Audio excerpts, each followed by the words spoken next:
actually 4 minutes early, so we could probably use the 4 minutes in. My Dvar Torah very will be efficient. longer. You what? My Dvar Torah will be longer. Oh, okay. Well, let's Okay. argue that and we'll use up the 4 minutes. I wanted to welcome everyone and make sure that everyone knows each other. I hope that the executive committee has met the leadership committee, but let me just go through. And Paul is on both the leadership committee and the executive committee. He's the liaison, and we're very happy to have him. Sharon Schmischel is the vice president of the board. Tony Crea has been on the leadership committee. This will be his second cycle. Marilyn Morris, this is a wonderful, Marilyn Morris and Cindy Coleman have to group together. They are just this incredible addition to the leadership committee. Everybody knows Rabbi Kretz. Susan Brightout is the secretary of the board. Michael Liebman is the executive director and on the leadership committee, so he's another And the liaison. videographer too. And what? The videographer. And the videographer, yes, we want to make sure. Melissa Jakubowicz is on the leadership committee and has been on the executive committee, so she understands the functioning of both. Jeff Rosenthal is on the leadership committee. Lisa Hirsch, of course, is the president of the congregation. Tracy is the treasurer of the congregation, and Ellen Ellis is one of the founders of Leading with a Jewish Heart and has been the chairperson for a number of years, and she's passed that mantle to me. And I assume that all of you know I'm Sandy Anderson. So the first thing I would like, Sandy who? I don't know, used to be singer, but now it's just Grandma Tiger. And I'm about to have I'm going to have my third grandchild, so, and it's a little girl. So anyway, we just found out today. Andy's little sister. Andy's going to have a little sister. Yes. Call So you Grandma Tiger? yes, and when we're not crushed for time, I'll be happy to tell you why, Paul. I'm not going to tell you on videotape. All right. One of the most important places to start is what is Leading with a Jewish Heart. And I thought about this and I looked through a lot of materials and I've come up with a pretty simple explanation. It is a lay leadership development program. In the letter that goes out, we don't promise someone that they will be on the board. We don't require someone to be on the board. We simply are helping to develop lay leadership. This originated in the 1997 board retreat and also in Rabbi Yaffe's speech that year. It was talking about empowering lay leadership, getting them more qualified. And so Ellen, with a team of really talented professionals in organizational behavior and in leadership, as well as they were all congregants, put together what we know is, and we call Leading with a Jewish Heart. Now, right behind Paul, there's a giant binder. And eventually, all of you will have, This one? no, that's not giant. No, the one under my purse, I'm sorry. It's a bronze, it's a giant binder. And at some point, you will start out getting your part, your modules that you're working in, and eventually we hope that every one of you will have a giant binder. What we're doing tonight is a model presentation. Our attempt is to model exactly, or not exactly, but very similar to what you will do when you're a trainer and Leading with a Jewish Heart. We'll be right back. Oh, okay. You're going to hear that term model presentation all night. But what we want you to be looking for is establishing a positive learning environment. We're going to be trying to focus on the learners. We're going to be providing skills so that you can work in teams, as well as helping you to know what all the aspects are that go on during a Leading with a Jewish Heart session. So with that, that little bit of an introduction, I had my 4.5 minutes. It's now over to Rabbi Kretz.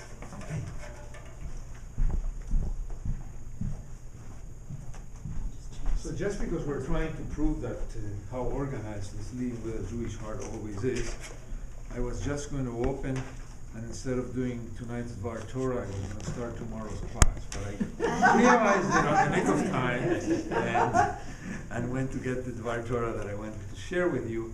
And I wrote it down because we are under a time clock here, even though the timekeeper is not here. So,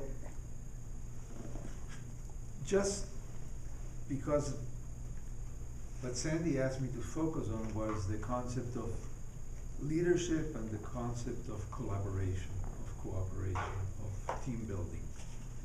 And from the Jewish calendar point of view, we're now in the 3 weeks leading up to Tisha B'Av, to the 9th of Av, which begins on Monday night. And though we know that the temple was destroyed the first time and the second time by exterior enemies that attacked Israel, we are such a guilt-ridden people that our sages always like to look for causes within ourselves on why the temples were destroyed or why Israel was sent into exile. And the most consistent argument they come up with is mipnei sinat chinam, is because of baseless hatred among ourselves.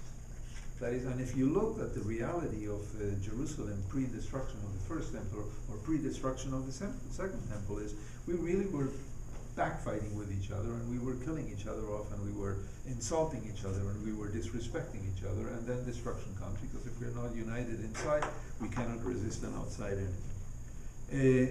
Knowing full well the ways of the world, nonetheless Jews attributed their troubles and their tragedies to faults within themselves.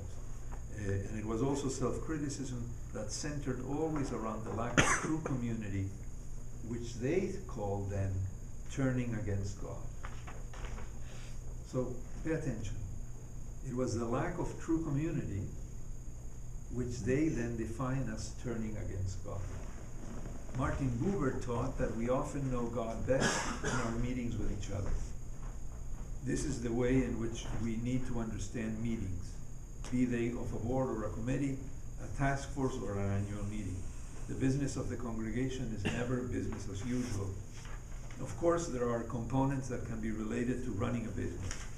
The funds need to be raised, one shouldn't spend more than one collects, records should be kept, confidentiality should be expected, but the business of the congregation is not business. It is faith, it is values, it is ethics and practice. And so here are a few values that may not have much currency in the business world, but without which you cannot run a Keilah Kedosha, a sacred community, which is what synagogues were traditionally called. And some of these values comes out of another experiment in which Temple Isaiah was involved prior to our starting leading with a Jewish heart, which was Synagogue 2000. Okay? So the first principle is how the synagogues work. Is Hine Matov. Everybody knows how good it is for people to dwell together in unity. Gam Yachad. Yachad is really unity, but it's more than unity. In the traditional language, it's in harmony. It's not a disparate collective of individuals that come together. It's not togetherness for whatever other purpose. It's not for strength in numbers, but it is this collective that comes together in harmony. The second principle that's classical from Jewish text study is both, it's reflective silence. It's both the notion of Shema, of listening, and at the same time the concept of shtika, of being silent. That is, when the other speaks, you gotta be listened, but listening intently, listening with purposeful intent, and trying to understand. It's not the loudest noise that imposes its will. It's not. It's our ability to truly listen that will allow us to understand the other. Be careful with the world, with your words, not just the spoken word. Today we know it all with email, Facebook, tweets, etc. How much we can regret having pressed that send button without having let it sleep for a little while. So words come very easy. Words have become very cheap in the general society. Just listen to Glenn Beck any day of the week and you'll know that. So we are warned that the Jewish principle of being present in community is Shema and Shtika, is listening and silence. Third, our tradition says it's not winner takes all. It's Elu ve'elu divrei Elohim chaim these, the words of this and the words of the other, or that one, are both the words of the living God. That is, there can be disagreements on which you don't reach agreement, and which you don't reach consensus, and still you don't disqualify the other. Because we know God best when we're meeting with each other. That is when we see in the other the image of God. And finally, just to complicate it a little bit more, Derech Eretz, our concern is not the bottom line, our concern is each other. In a place where human decency is lacking, practice decency yourself. It's the difference in the Talmudic literature between L'Shem Shamayim, doing things to bring honor to God, or Levatala, a vain discussion. So whenever we're having discussions, remember the notion of L'Shem Shamayim. All the discussions we have around the table should be L'Shem Shamayim, should be to make a greater community, to make a more, a truer meeting place for ourselves.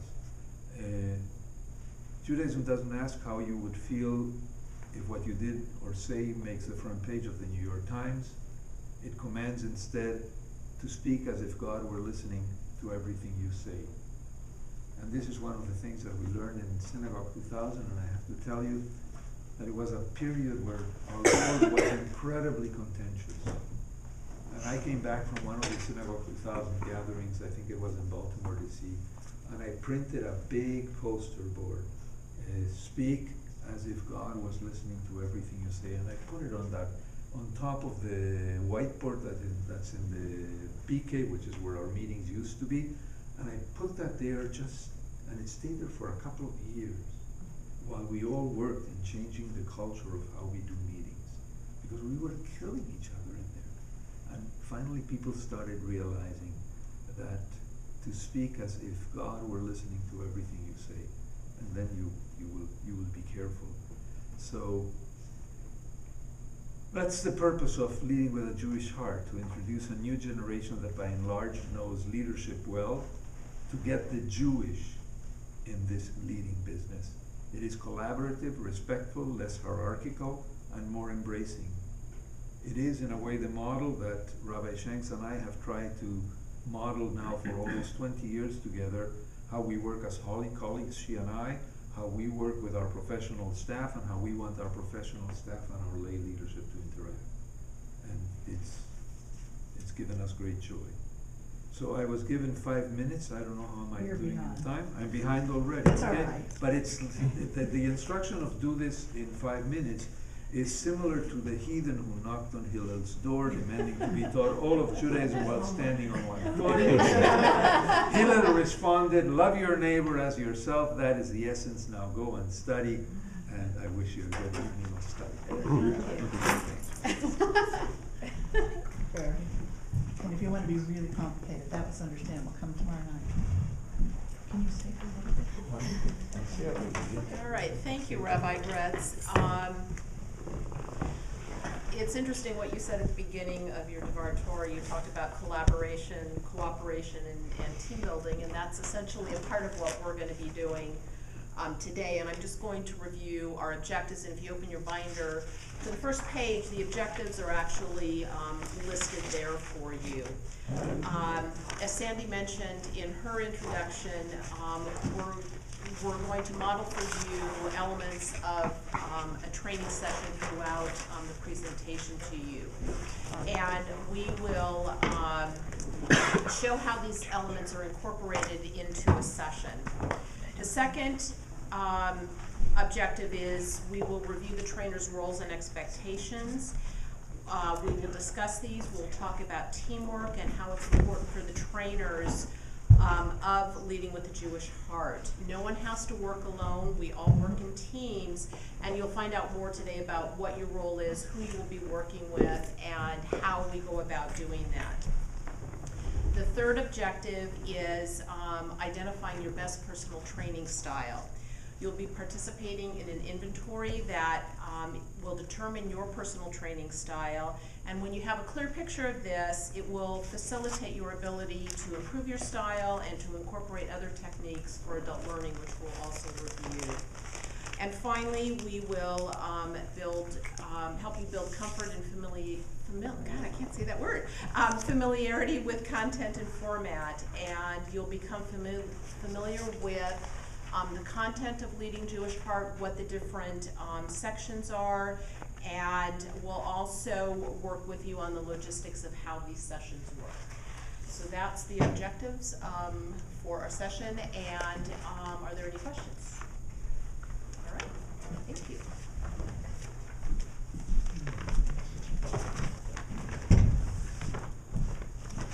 So if everybody just close their books for a minute.